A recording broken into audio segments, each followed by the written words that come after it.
What's up, guys? Today we're going to try something a little bit different. Now, I bought a product for my car to clean it. And, living in the area that I live in, you have a lot of pollen, a lot of dirt that gets kicked up during the season, especially, it's allergy season. It messes with you too. And my car just gets super dirty, just gets covered in this stuff. Yeah, I'm not a big fan of pollen, never have been. So I just want to show you guys, I guess, a product review. It's just like me testing out some stuff from chemical guys. So let's just take a look at my car right now so I could just show you a little before of how dirty it actually is. So you can see here, it's just a film. It's kind of, yeah, you can capture it right there. It's just green, real green all the way up here.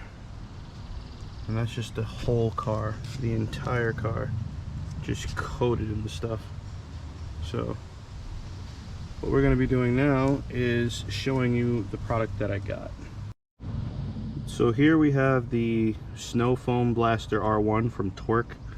Now they also have one, I think, that's called the R6, kind of like the Yamaha motorcycles, but that one, I think it's like you could vary how much soap gets dispensed, which is pretty cool. I could have bought it, but decided to just keep things on the simpler side. And I got soap to go with it. This is the Chemical Guys branded Watermelon Snow Foam Auto Wash Soap. So it's supposed to be really thick with suds, and it's supposed to just cover the whole car, saturate the whole surface, and make washing a lot easier. So you see here it says works with a standard garden hose, no pressure washer required, which is really a big selling point for me. Includes 32-ounce canister and spray nozzle with quick connect. Produces thick foam suds for car washing. So like I said, it's supposed to just saturate the surface and really just get all contaminants off the car. But the cool part about it is, if you think about it, it's really just soaking the car. So you end up really lifting anything that's deep into the clear coat surface. You can just kind of lift that all off. And then there's, when it comes to detailing, there's more things that you can use to I guess further that point.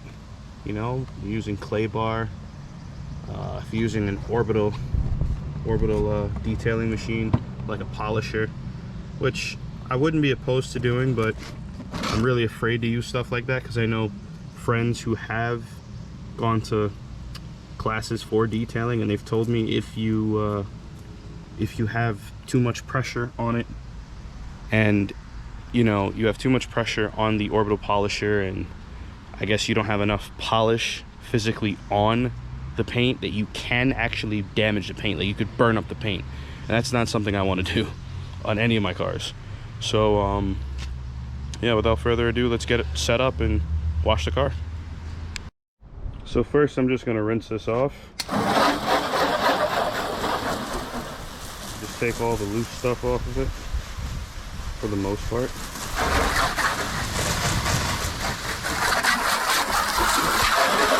And then from there, after I take all the loose contaminants off, we're going to move on to setting up the foam cannon, and I'll show you that in a bit.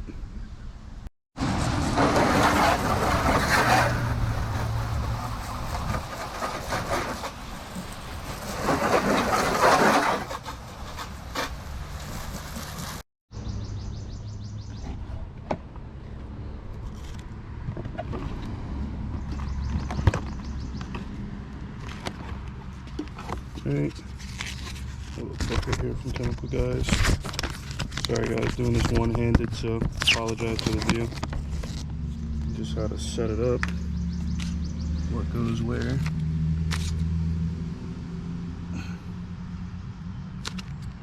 And this is the packaging on the inside.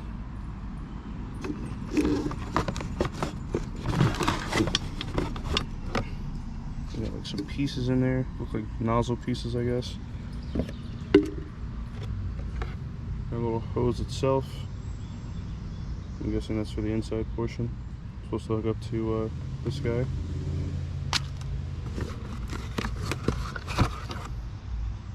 Top of the canister, and then the gun portion itself. Alright, I'm gonna read how to set this up and I'll be right back. So you gotta shake this up and then add it to the water that we just put in here. Alright, what else did the directions say? You're just adding 1 to 2 ounces to every 5 gallons of water, and then you wash the surface. So I think I now have it set up properly where I had to add 1 to 3 ounces of that soap inside here after I fill it up with water, and then putting on this straw tubing, however you want to call it, to the top of the canister. I think then one of those tips that came in that little baggie, based off of the color, it's like different water pressures, so they said the most common is blue.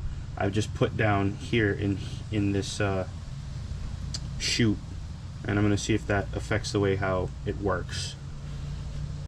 Actually guys, I take that back. I don't think the tip is of any use. I'm not really sure where it goes, to be honest. I think based off of what I just did, a little test run, it works without it. This has just caused me problems, so until I figure out where this is supposed to go, I'm gonna leave it out.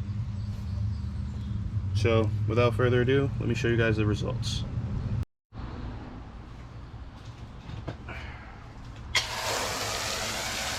There we go. I was trying a bunch of times and I just couldn't get it for whatever reason.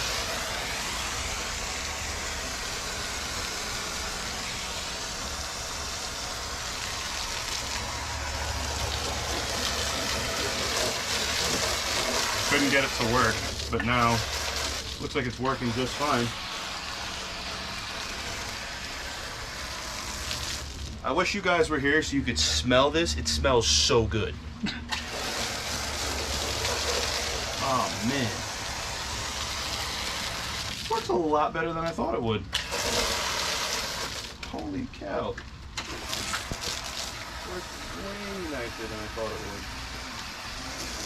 Almost fell. Alright.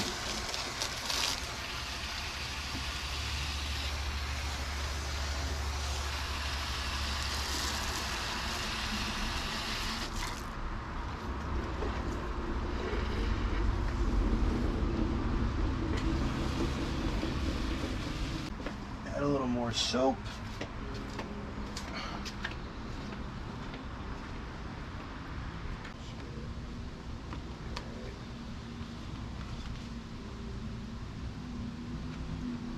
Disconnect.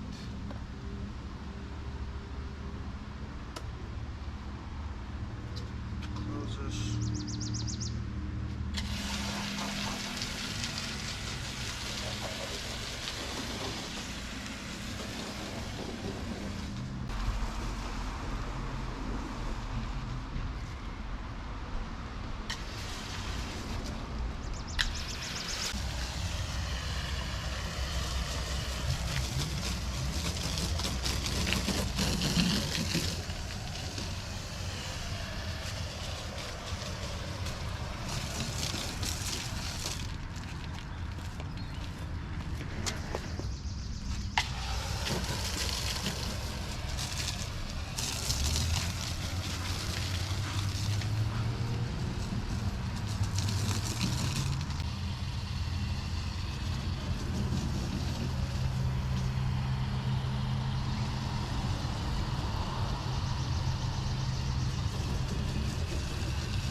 You guys saw before, now here's after. Obviously I haven't dried it yet, I haven't waxed it yet, but so far so good. This thing is very, very clean. Still got to clean the wheels and calipers and whatnot, but very, very pleased with the TORQ Foam Blaster R1. It really did its job. It got a lot of suds on the car and everything came right off with it. So more than happy with this, more than happy with the Chemical Guys brand, all the stuff that they offer. Obviously I'm not big as a channel, you know, Broke Man Racing isn't huge as a channel yet, so this is not a sponsor or anything, but I really stand behind their products, and I'm a real big fan of Griot Garage and their products. So not really much more to this video. Thank you so much for watching today, and yeah, see you next time.